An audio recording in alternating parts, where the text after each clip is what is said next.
Nembagal daw yo kay Ilocano, kumusta po kayo? Dahil tagulan na po dito sa Ilocos, kaya yung mga bukid dito kay Ilocano ay punong-puno na po ng palay. Kaya berdeng-berde na kay Ilocano.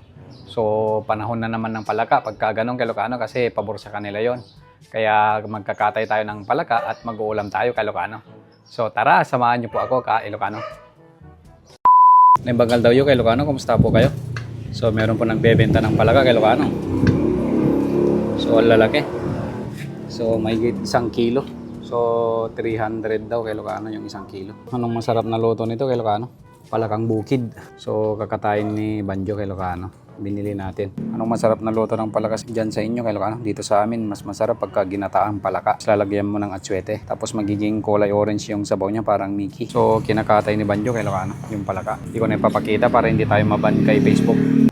So nakatay na natin kay Ilocano, yan oh, lalaki oh, ng palaka natin. Tapos meron pa siyang mga itlog kay Ilocano, sayang. Pero okay lang yan kay Ilocano, yan oh, may itlog pa siya.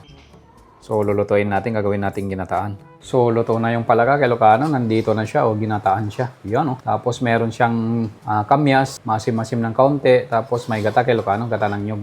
So mainit-init pa nga kay Ilocano. So tara, kain tayo.